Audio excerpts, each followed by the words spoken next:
Which exercises are best for working your triceps? Here to help is owner of Make It Fit and the Boot Camp Challenge, Melissa Grutton. And this is really a concern for a lot of people now that it's tank top weather. It is, yes. Spring has sprung, and now it's time to show off those arms. So we have to get them in shape. Your triceps. They're the muscle group on the back of your arm, okay, right here. Now that's when you wave the part that swooshes back and forth and jiggles. It's a stubborn muscle group. So I'm going to show a couple of different exercises for that today. First thing we're going to start with is a tricep kickback, okay? And all you really need for this can be done at home, it can be done at the gym, again, it can be done anywhere. All you need is a light set of dumbbells for this one. Okay, you're using 5s? I'm using 5s, yes. You want to keep it light because the triceps are a small muscle group. Right. If you don't have dumbbells, you can always grab some soup cans from your pantry too. That will work.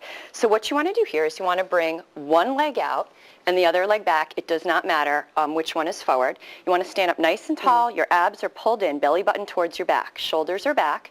And you're going to have your weights in your hands, and you just want to hinge over, bend at the hips. Now, you don't want to bend at the waist. If you bend at the waist, this is what happens. And then your back is vulnerable for injury. So you want to bend at those hips, keep your back nice and straight, chin is up, and then you're going to take your elbows and bring them up and crazy glue your upper arms to your sides, okay? You don't want to move your upper arms. They're stabilized here. You're going to take your weights, and you're going to extend out and in. Out. And you want to squeeze. When you come out, squeeze that tricep, hold it for a second, and bring it back.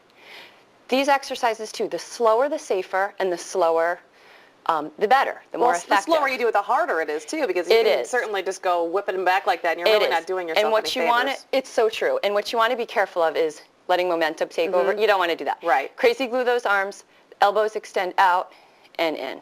And your elbows are straight back. They're not out to the sides. No, no. Yes, you want to keep those arms glued to your sides, okay? Because then the exercise just isn't going to be effective for the tricep area. How many reps, how many sets? Well, with these, I would start with about 2 sets of maybe 10, and then increase to about 3 sets of 15. Okay. So that's the first exercise. I have another one for us, too. Now, should you start, just a quick question, start with the triceps or start with the biceps first, if you're working both parts of your arm? The triceps and the biceps are both small muscle groups. So it really doesn't matter. It's interchangeable. When you're doing your upper body, you want to start with your bigger muscle groups, so your chest or your back first, then work your way down. Great. Okay. The next exercise is a tricep dip, okay? This is my favorite tricep exercise. I do these all the time. I absolutely love them. All you need is a chair or a flat weight bench if you're working out at the gym. Okay. You want to sit right on the edge of the chair. The heels of your hands are on the top of the chair and your fingers are curled under. Okay, you're going to slide your buns right off that chair and you're going to bring your heels out. Now you don't want to step with your feet, okay, because then you cheat. You want to bring those toes up and you're going to keep those elbows back and you're going to come down, chin is up, abs are tight. Keep those elbows back, down. You don't have to come down very far either. If it hurts your shoulders, then you're probably coming down too far. Okay. And you've got to keep those buns brushing up against that chair because if you're out here, you're really going to hurt yourself. You're going to hurt your shoulders. To make this a little easier, you can bring your feet in, and if you're more advanced, then bring your feet out a little further or even stick another weight bench or a chair underneath your feet. Then that takes all the resistance off your legs and you add And you're using your own body weight too. You are. You are.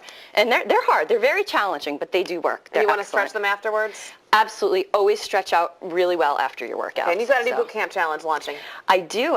My next launch is April 28th. And the boot camp challenge, it runs for 6 weeks. 3 times a week we meet. And it's for all fitness levels. It's been really, the results have been amazing with this program. I have 10 camps now in Albany, Saratoga, and Schenectady counties. And if you go on my website, this whole schedule is out there. And it has also a nutrition component too, so you can learn to eat right and get active. Yeah, it's very unique. It's a unique results-driven, packaged fitness program, different than any class or anything like that. It's not a class, it's a program. So you have the assessment component. We do all your measurements. And the first day, then the nutrition, and then you've got your workouts for 6 weeks, and the results have been unbelievable. Get you started on a lifetime of fitness. Absolutely. That's what we work for. Thank you. If you have a question for any of our Midday experts, you can email us your questions to midday@wnyt.com. Put the topic of your question, like Fitness Friday, in the subject line. Still ahead, if your employer paid you to get healthy,